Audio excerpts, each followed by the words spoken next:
नमस्कार दोस्तों, आज हमारे इस वीडियो में हम आपके लिए लाए हैं रक्षाबंधन की पवित्र कहानी। भाई बहन का ये पवित्र त्योहार हमें बहुत कुछ सीखा जाता है। एक समय की बात है, प्रीतमपुर नामक नगर में एक सेठ के 3 पुत्र थे। उनकी 3 बहुएं सीता, कमला और शीतल थी। वे अपने घर का काम बहुत मन लगाकर करती थी।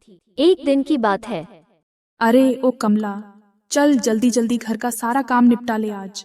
तुम्हें पता है ना, कल रक्षाबंधन है। हमें अपने भाइयों को राखी बांधने के लिए अपने अपने पीहर चलना है। मुझे तो बहुत उत्साह हो रहा है कल का। साल में एक बार ही तो यह प्यारा त्योहार आता है। चल जल्दी जल्दी अपने हाथ चला अब तू। हाँ भाभी, सच कहा आपने। चलो हम जल्दी जल्दी सारा काम निपटा लेवे। कल हमें अपने पीहर भी तो जाना है। अरे शीतल, चल जल्दी, तू भी हमारा काम में हाथ बटा दे। हमें कल अपने अपने पीहर जाना है, क्योंकि तुम्हारा तो कोई भाई है ही नहीं।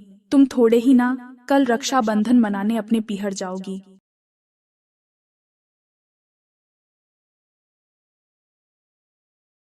छोटी बहू को ये बात बहुत बुरी लगी और वो भगवान श्री कृष्ण की प्रतिमा के समक्ष खड़ी होकर खूब रोई और बोली, हे कान्हा जी, मुझे आपने कोई भाई क्यों नहीं दिया?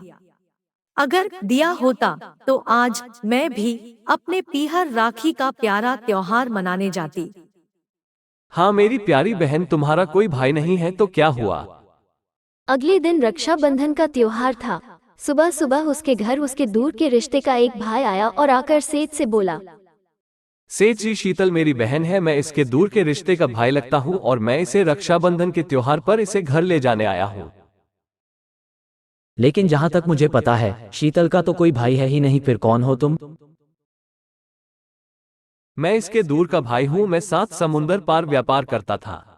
अभी कुछ दिन पहले ही गांव आया हूँ। मैं ही इसका भाई हूँ। आप मुझ पर विश्वास कर सकते हैं। और मुझे पता चला कल रक्षाबंधन है, इसलिए मैं अपनी बहन को लेने आया। ठीक है साले साहब, शीतल को ले जाए, लेकिन इसे लेने के लिए मैं स्वयं आपके घर आ जाऊंगा। आप इसे वापस यहाँ रखने मत आना। भैया, तुम इतने सालों से कहाँ थे? पहले कभी मुझसे रक्षाबंधन पर राखी बंधवाने क्यों नहीं आए? अरे मेरी प्यारी बहना, मैं तो 7 समुंदर पार पैसा कमाने गया था। अभी कुछ दिनों पहले ही घर लौटा हूँ। तू घर तो चल, वहाँ तेरी भाभी तेरा इंतजार कर रही है। आओ शीतल बहन, तुम्हारे भैया तुम्हें बहुत याद कर रहे थे। भैया, आपकी कलाई पर राखी बांधने को मेरे ये हाथ तरस गए थे। अब आप कसम खाइए कि हर साल आप मुझसे ऐसे ही राखी बंधवाएंगे। हाँ हाँ मेरी प्यारी बहना, खुश रहो। अरे आओ आओ जमाई सा, मकान ढूंढने में कोई कष्ट तो नहीं हुआ? भाई और भाभी ने उसकी खूब आवभगत करी। अगले दिन सुबह सुबह भाई और भाभी ने उसे उसके घर के लिए रवाना किया। विदा करते समय उसे खूब सोना, चांदी, हीरे जवाहरात आदि दिए। थोड़ी दूर जाने पर छोटी बहू का पति बोला, अरे शीतल, मैं तो जल्दी जल्दी में अपना सामान वही भूल आया। चलो वापस चलकर ले आते हैं। ऐसा कहकर वो दोनों उसके भाई के घर के लिए वापस रवाना हुए। जैसे ही भाई के घर के पास पहुंचे तो वहां उन्होंने देखा भाई के महलनुमा घर की जगह एक बरगद का बड़ा सा पेड़ है और उस पेड़ पर छोटी बहू के पति का सामान टंगा है। ये देखकर वो बहुत नाराज हुआ। अरे यह क्या काला जादू हो गया? यहाँ का महल कहाँ गया? तुम्हारा भाई कहाँ गया? तुम्हारी भाभी कहाँ गई? कौन था वह बहरूपिया? तेरा भाई बनकर आया था। मुझे तो प्रारंभ से ही शक था उस पर, इसलिए मैं तुझे लेने आया था। बता कौन था वह?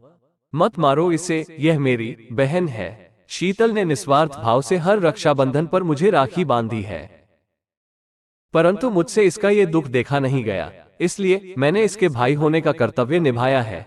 इसे मैंने अपनी धर्म बहन माना है, जो मुझे बहुत प्रिय है।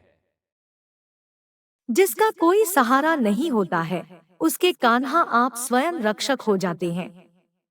जय श्री कृष्णा। बोलिए गोपाल कृष्ण भगवान की जय। हे भगवान, जब भी मुझे जन्म मिले मैं सदा आपकी बहन बनी रहूं। आप मुझे ऐसा आशीर्वाद दीजिए।